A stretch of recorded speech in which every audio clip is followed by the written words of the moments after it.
Que a nossa prosa, o nosso bate-papo, tô recebendo aqui um grande amigo, Lucas Miller, cidadão cabofriense, também ativista ambiental, e nos últimos dias eu tenho acompanhado bastante o trabalho do Lucas, na verdade uma verdadeira cruzada aí com relação à proteção ambiental da cidade de Cabo Frio. Vamos falar desse assunto. Deixa eu introduzir a prosa dando boa tarde ao Lucas. Tudo bem, Lucas Miller? Boa tarde. Boa tarde, Leandro. Boa tarde, ouvintes da Rádio Ondas, né? Na verdade, essa luta ambiental aqui em Cabo Frio começa desde 2017, né? Quando eu retornei dos estudos de São Paulo e tudo. Eu sou de Cabo Frio. E a gente tem visto sucessivos crimes ambientais, né? E facilitados pelo poder público. E a gente quer pontuar isso aqui, né? Falar quem são os agentes e dar nome aos bois. Muito bem-vindo, então, pra gente poder trazer esse assunto. Inclusive, nesta semana, uma ouvinte nossa sugeriu essa questão para a pauta do programa Região em Foco, pedindo uma força para que a gente desse uma atenção sobre o canal da Ogiva. Você tem informações a respeito desse assunto, Lucas? Tenho. A gente está com uma ação, né, no Ministério Público Estadual também, né, com uma ACP, Ação Cívica Pública, de 32 páginas. A gente entrou no Ministério Público Federal também para investigar, né? Tem duas coisas muito erradas naquela região. O que é? A primeira coisa, a questão de terra, né? Que a gente pode de repente falar com o pesquisador para ele falar um pouco mais a fundo sobre isso, que a gente claramente vê que o terreno foi fraudado, né? Em 2016, na época ela ia correr a prefeito de Cabo Frio, né? O terreno dobra de tamanho, de 88 mil metros vai para 157 mil metros, ou seja, não existe nenhum lugar do mundo que você compra um terreno e um órgão público ou uma pessoa te dá isso, o dobro do tamanho, né? Não existe isso. Eu vou comprar uma casa e eu ganho 2 casas. Eu vou comprar um terreno, vou ganhar 2 terrenos, entende? Então o Ministério Público Federal pediu investigação sobre isso, intimou o INEA, porque quando você dobra esse terreno também você atinge a APA Pau Brasil. Então tá cobrando o INEA, que tem sido até réu na questão do Ministério Público Estadual, a gente pode falar sobre isso também. A gente cobrou o IFAM também para saber em relação a essas terras, né? E a Secretaria de Patrimônio da União. Isso na Ogiva? Isso dentro da Ogiva, né? Nesse terreno que é chamado de empreendimento Viverde, ou Marinas Cabo Frio, né? Na verdade é um grande engodo. Aquilo dali vai dar um esgotamento sanitário na área, né? Você vai destruir todo um ecossistema. É tão estranho também, né? Que nesse processo do Ministério Público Estadual, o INEA é réu, né? E por que ele é réu também? Além dessa licença que a gente tem certeza que é irregular, o INEA fala que ele não é mangue. E é muito estranho isso, né? Porque esse laudo foi dado em 2020. Em 2017, o próprio órgão confirmava que lá era mangue. E se você pegar pesquisadores da UF, da UFRJ, da UERJ, toda a sociedade civil afirma que ali é mangue, ou seja, tem espécie de aves, de crustáceos, a questão da fauna, enfim. Então, de repente, o INEA acredita em terra plana também, né? Muito bem, e essa especulação imobiliária é sem dúvida uma grande preocupação, porque nós temos um ecossistema riquíssimo aqui em Cabo Frio. Ainda na Ogiva, Lucas Miller, houve uma situação de aterramento desse mangue, é isso? Isso, está tendo constantes crimes ambientais ali feitos pela empresa do Ozanam, né? Que é o que detém como posse aquele terreno, porque tem outro problema também, né? O RGI, a questão da terra também está sendo investigado, né? Que antes, é engraçado que as pessoas, ali era Salinas Ipirangas 1 e 2, e o professor da UF, a gente conseguiu esse artigo, né? A gente já tá dando entrada também no Ministério Público Federal. Antes dali ser salina, era um manguezal, ou seja, não é a salina que surgiu não é um mangue que surgiu de uma salina, e sim já existia um mangue. Então, você pega todo o argumento que é falho do INEA, a gente quebra isso, né? E aí que tá acontecendo, quando você fecha as entradas de água para esse mangue, você mata, e ali é um berçário onde os peixes nascem, né, para alimentar essas aves. Foi mais de 100 espécies catalogadas de aves ali importantes, né? Muitas delas migratórias e muitas nativas também. As migratórias veio o flamingo dos Andes, ou seja, uma ave raríssima que foi avistada naquela área, né? Você pega colhedeiros, você pega várias espécies assim que vêm da Argentina, do Chile, ou seja, você está matando todo um ecossistema, né? No momento que você tampa as entradas de água, que foi isso, a nossa ação de sábado foi exatamente isso, né? A gente tirou um tampão irregular em via pública, que diga de passagem em relação a isso, e do outro lado, várias pedras que jogaram, a empresa do Ozanam jogou em frente à manilha para tampar esse escoamento de água, né? Para que isso? Para secar. E nesse laudo do Ministério Público Estadual, tem até um trecho engraçado, que a própria empresa bota, né? Se houver esse... Tá até aqui, eu vou ler aqui, tá até marcado em negrito. Legal. Se os canais artificiais forem fechados, toda a vegetação estará comprometida, ou seja, o próprio empreendedor bota isso no laudo. Então, tipo assim, tem sim agido de má fé, tem sim cometido crimes ambientais, né? E a gente filmou também entre fevereiro e março, não foi uma árvore, nem a maior parte das árvores, foram todas as árvores. A gente filmou isso com drone, todas as árvores foram queimadas, foram destruídas. Ou seja, tem sido criminoso isso. E a gente tem que parar de fechar os nossos olhos a isso. Não só na ogiva, né? Tem acontecido vários crimes ambientais nesse momento em várias áreas de Cabo Frio. Na Ilha do Japonês, na Praia das Conchas, na Rasa, Maria Joaquina, enfim... Tem no Peró também. No Peró, recentemente, a gente conseguiu barrar um empreendimento que abriria 11 ruas, né? E um loteamento de 700 casas e tudo, ou seja, um empreendimento de R$500 bilhão em cima das dunas do Peró. Então, tipo assim, tem sido crimes ambientais constantes. Eu consegui fazer uma relação também, a gente conseguiu fazer uma relação que os últimos 4 prefeitos de Cabo Frio têm cometido esses crimes ambientais, e a gente tem investigado isso, né? O Alay Correia favorecendo essa questão do Ozanam agora com esse terreno de Cabo Frio, né? E outros que, enfim, a gente pode enumerar uma lista enorme. O Marquinhos Mendes, que cede a questão do estacionamento na Ilha do Japonês. Esse estacionamento não deveria existir, porque ele frauda a Receita Federal. No momento que você paga aquele dinheiro de 25 a 30 reais, para onde vai esse dinheiro? Não tem nota fiscal. Isso é muito estranho, no mínimo, né? A gente quer ver também essa questão latifundiária. E essa São José é uma empresa de São Paulo, que na verdade é uma empresa bilionária de São Paulo, né? Recentemente, quando a Ford saiu do Brasil, comprou esse terreno por R$1,2 bilhão. Isso está no Google. Qualquer pessoa pode dar acesso em relação a isso, né? Então, é uma empresa de São Paulo que constrói shopping centers, né, em condomínios de luxo, e está instalado nesse exato momento na Ilha do Japonês, entendeu? E aí você pega o Adriano também, depois de 2 anos, teve um caso há 2 anos atrás, e perto do shopping tinha uns terrenos ali, né, que se pertencia à prefeitura. E ele queria pegar esses terrenos para pagar uma dívida da prefeitura com a Prolagos.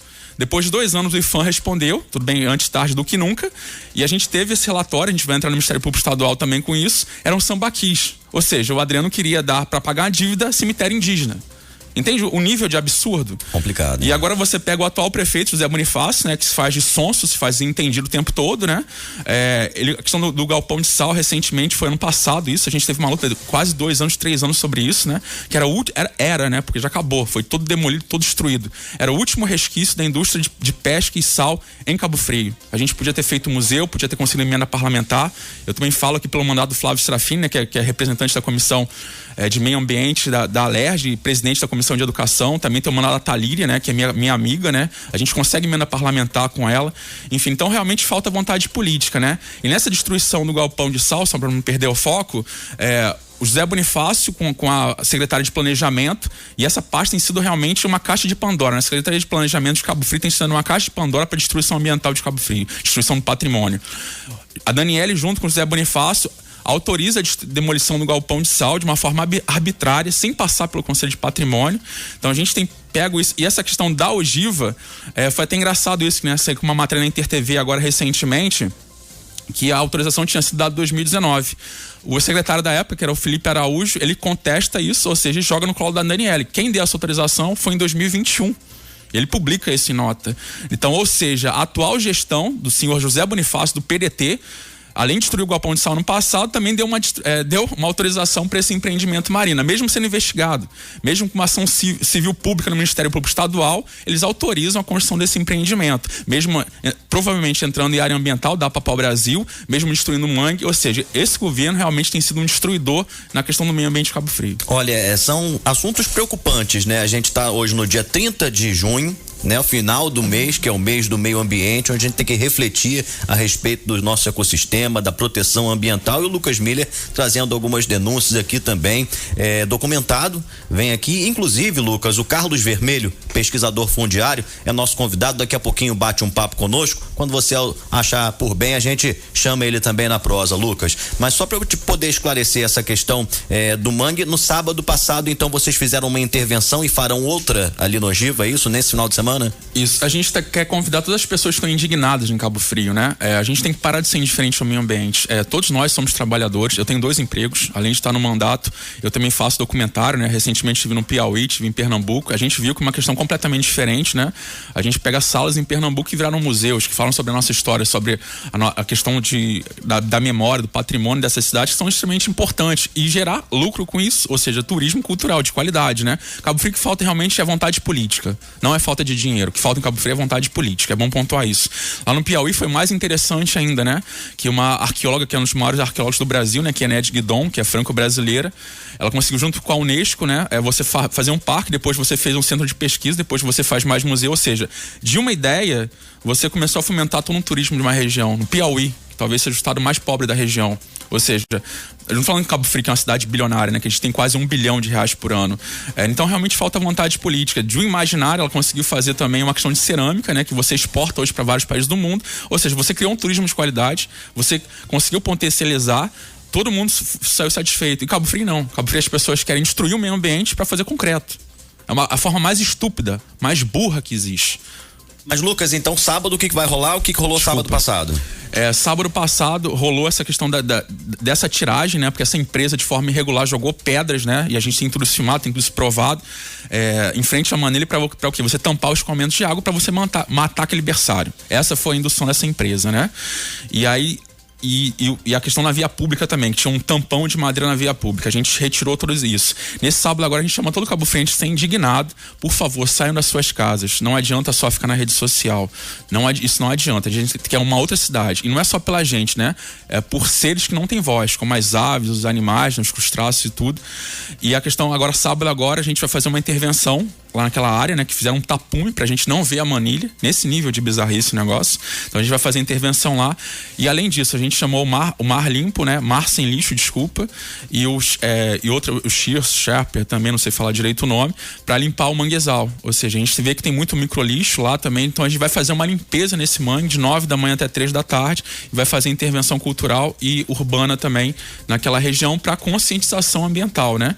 E quando a gente fala isso, pessoal, a gente tá falando de pessoas que não nasceram ainda, né? Pessoas como filhos, netos e tudo que querem ter isso.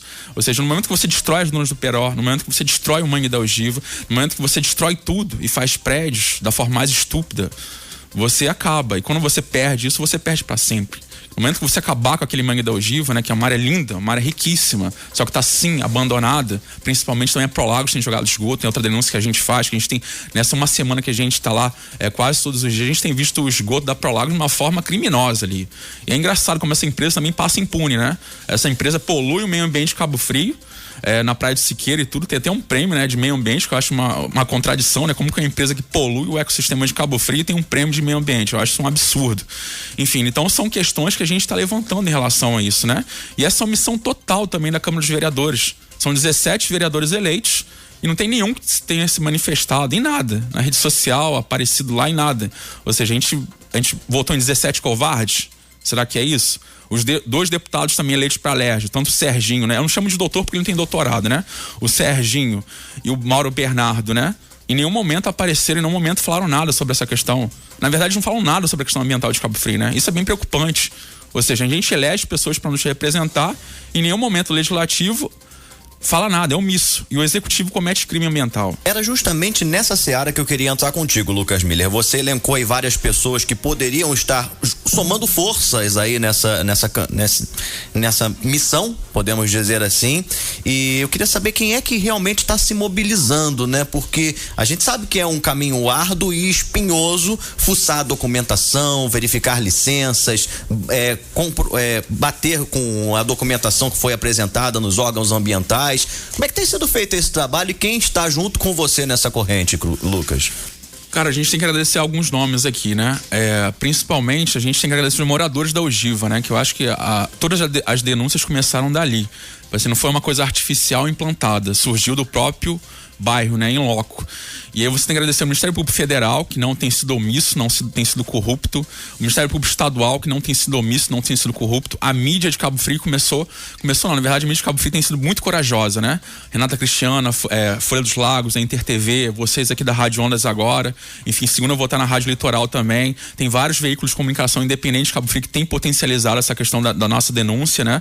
A gente quer agradecer muito isso a vocês. Recentemente, pelo mandato do Flávio Serafini também, que eu faço parte, né? Que é deputado estadual, a gente trouxe uma audiência pública para Cabo Frio em maio, porque isso já está no limite.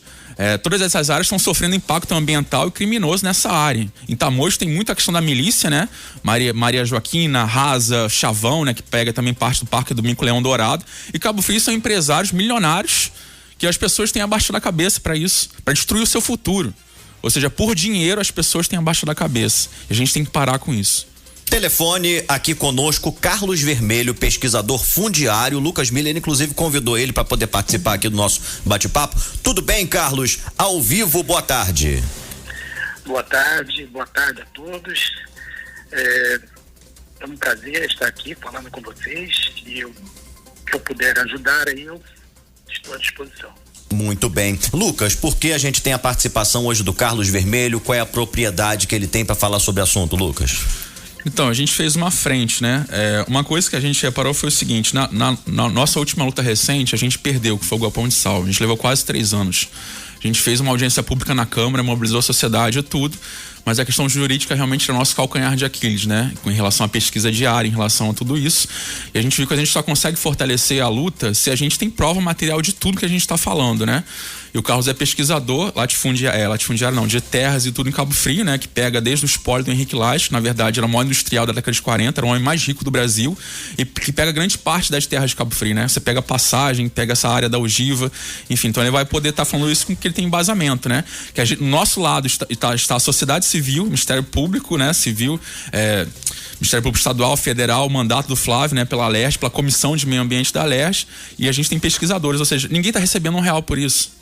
A maior parte das pessoas ali são voluntárias. Elas só querem uma sociedade melhor, né? E a gente tem que parar de abaixar a cabeça pra pessoa que é corrupta e é rica nessa cidade. Carlos, pode dar um pitaco a respeito do que tem acompanhado aqui da nossa prosa, do que você tem visto aí também pela cidade de Cabo Frio, Carlos? Sim, eu vejo até com grande preocupação, inclusive desde 2018, quando eu comecei a pesquisar essa parte de propriedade do Henrique Lage na região dos Lagos, eu encontrei assim, aliás eu fui convidado pela família, né? Fiz um trabalho para eles, para fazer esse levantamento. E o que acontece? É uma preocupação assim enorme, porque existem decisões desde 1958 que não foram cumpridas até hoje. O STF, o espólio do Henrique Lage, essas terras todas estão lá no rol de bens do espólio de Henrique Lage, certo? Houve uma intercorrência, um ato escuso, e que esses bens foram parar em outra empresa, que apenas tinha o nome Henrique Lage, mas nunca pertenceu ao espólio de Henrique Lage. Depois essas empresas foram passando os bens de uma para outra,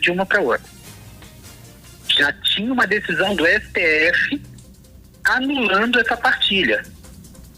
Bom, aí cheguei a Cabo Frio. Pediram para olhar Cabo Frio, o que tinha. O bem original está ainda em nome do espólio. Houveram transferências irregulares devido a essa anulação pelo STF, e esses bens continuaram a ser passados. Aí, o que é mais preocupante, em 2008, saiu uma decisão em segunda instância, proibindo negociações de bens, empresas, terras, tudo que houvesse no espólio de Henrique Lage, sem contrapartida para os herdeiros. Para vocês terem uma ideia, tem herdeiro hoje que passa mal, não tem R$1, não tem R$1 para nada. E o espólio é milionário. Tem dinheiro bloqueado na justiça.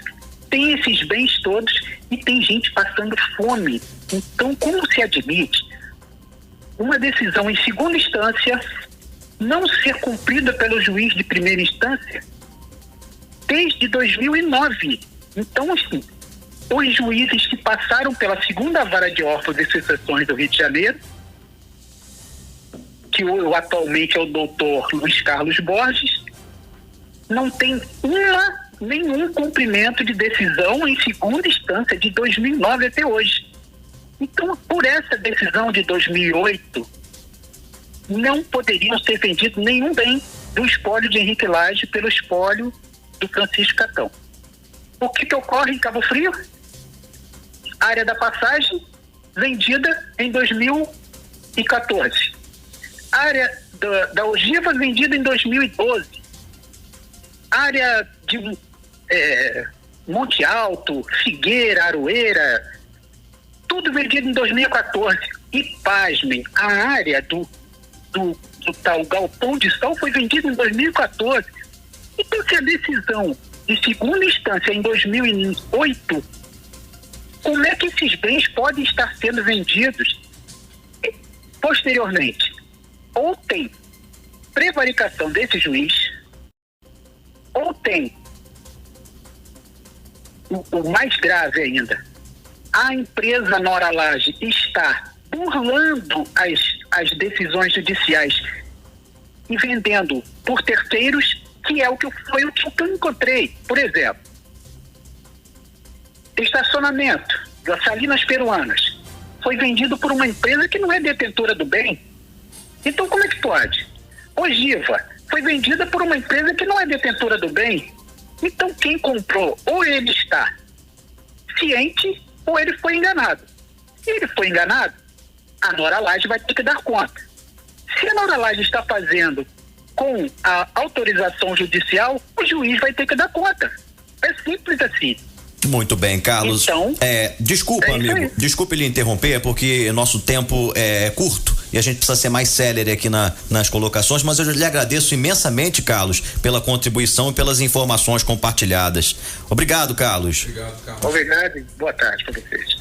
Então, Lucas, eu mais ou menos entendi aí a colocação dos Carlos sobre spoiler, Lage, Henrique Lage. Isso, na verdade, tipo assim... Não consegui pescar direito, né? Isso, é uma grande fraude imobiliária na cidade, né? Não só em Cabo Frio, mas Erra do Cabo, Búzios, outras cidades também, que há grilagem de terra no próprio cartório, né? Então você pega, terrenos que são espelhados, que chamam de espelhamento. Como que é isso? Você dobra o tamanho, né? Isso é bem grave. Aí você pega a fraude no cartório do Rio de Janeiro, no segundo cartório de Cabo Frio. Tudo que a gente tá falando, a gente tem prova material disso, né? E aí dobra o terreno e tem essa, a questão ali da ogiva, né? De uma forma bem específica. Aquele terreno foi fraudado, né? Pela família Catão, na década de 70, 80, Francisco Catão, que tinha alta ligação com o governo Médici, né? Na ditadura militar. E você frauda aquela área, depois você pega empresas, né? E aí vende para suas próprias empresas. Ou seja, você cria um trâmite e um engodo, né? Em relação na questão de terra, né? De latifúndio. E aí depois, quando você compra essa terra, na verdade, você comprou de uma maneira irregular essa terra, porque o verdadeiro dono daquela terra está sendo lesado em relação a isso. Então, quando eu falo que o Ozanam não é dono daquela terra, a gente tem prova disso. Sim. O Ozanam é posseiro daquela terra, no cartório, mas isso a gente está comprovando, quer dizer, a gente está conseguindo mais material cada vez mais, entendeu? Para provar tudo isso. A gente está anexando todas essas provas judiciais ao Ministério Público Federal e Estadual. Como pesquisador fundiário, o Carlos Vermelho também tem tido uma boa contribuição aí nesse sentido. Lucas, antes de eu me despedir de você, infelizmente nosso tempo corre muito, tem uma participação. Vamos ouvir aqui. Bom dia, Leandro. Parabéns ao seu programa, mais uma vez, parabéns ao nosso convidado. É um programa sempre de muita relevância. Eu queria aproveitar muito para esclarecer algumas dúvidas, né? Que é um assunto muito consciente. Eu acho que nós temos que preservar, sim, temos que conservar o meio ambiente, sempre vislumbrando o progresso, vendo que o nosso progresso pode ser feito através do atrativo do ecoturismo, pode ser feito através da convivência com o meio ambiente, com uma melhor qualidade de vida. Porém, a gente vê algumas situações que nos assustam, não é? Por exemplo, nós temos a Fazenda Campos Novos, que foi tombada lá direitinho e está caindo aos pedaços. Nós vemos a desapropriação do antigo Hotel Acapulco, que é uma área gigantesca ali e que, em vez de ser feito um hotel-escola, reaproveitar um dano que já havia sido causado, em vez de transformar numa coisa boa, hoje é morada de drogados, de mendigos, moradores de ruas, pessoas que vão para cometer ilícitos naquele local. Também temos lá no Morro da Coca-Cola, onde seria construído um resort com planejamento ambiental. Não foi autorizado, não se construiu, mas também não se fiscalizou esses moradores e hoje virou aquela comunidade do Morro da Coca-Cola. Arraial. Então eu acho que também, além da nossa fiscalização de não deixar acontecer, nós temos que prevenir e cuidar para que não aconteça dessa maneira, que não se torne uma coisa pior do que um grande empreendimento. E eu não vejo nessa direção alguém que melhore esse tipo de situação. Qual é a proposta aí do nosso amigo para essa situação? Muito bem, a gente precisa também dar um ampassant final aqui na nossa entrevista. Eu quero agradecer ao Lucas, desejar sucesso aí nessa jornada e ponderar a participação do Walter aí, Lucas. Importantíssima colocação do Walter, né? O que tem acontecido não é progresso em Cabo Frio, em Arraial, Búzios e tudo, na verdade é uma grande barbárie, né? Você não faz progresso sem proteger o meio ambiente, sem realmente ter essa questão do turismo cultural, né? Turismo de você observar e tudo, a questão das matas e das aves, né? E essa questão, tipo assim, da ogiva, né? Eu vou falar de uma forma bem específica, o nosso tempo é curto, né? Senão a gente poderia estender mais ainda. A gente quer para aquela área também fazer, de repente, um projeto. A FRJ já se mostrou interessada naquela área. A gente pode pensar no observatório de aves. A gente consegue dinheiro, sim, com emenda parlamentar, né? A gente tem conversado com a Secretaria de Meio Ambiente de Cabo Frio também para a questão da proteção do Parque das Dunas, né? Com emenda parlamentar disso, de fazer observatório. Ou seja, dinheiro tem. O que tem faltado nessa cidade e nessa região é vontade política, né? É pensar realmente a cidade. A resposta do Walter tá exatamente isso que a gente está pontuando aqui, né? No momento que você pega os últimos 4 prefeitos de Cabo Frio endossando essa destruição ambiental, essa destruição da própria cidade, é bem complicado. No momento que a prefeitura de Cabo Frio é usada como instrumento para destruir, é muito ruim isso, né? No momento que você tem um legislativo, tanto municipal quanto estadual, omisso, a resposta está exatamente aí, né? Obrigado, Lucas. Sucesso. A gente vai seguir acompanhando aí essa verdadeira cruzada em prol dos nossos ecossistemas. Registro de considerações. Obrigado, meu amigo. Gratidão a você, Leandro, a toda essa mídia que tem sido corajosa nesse momento, né? Que a gente vê que na ditadura as pessoas que não se calam são as corajosas, né? A gente sofre hoje uma ditadura de pessoas ricas e milionárias, né? Que querem pegar a cidade, querem destruir tudo, né? E calar a voz do povo. A gente não vai deixar isso acontecer. Não só a voz do povo, mas daqueles que não têm nem voz, né? Que são os animais e a nossa fauna. É isso, eu queria fazer com consideração final também, todo esse movimento lindo está sendo criado de uma forma natural e orgânica, que é o movimento SOS Mangue da Ogiva. Agradecer também um coletivo que eu faço parte, eu sou coordenador estadual, né, que é o do Subverta, né? E também ao mandado Flávio Serafim, que tem sido um guerreiro, lutador. São quase 90 parlamentares na Alerj e talvez ele mais um ou dois que realmente se importe para a questão ambiental do estado do Rio de Janeiro.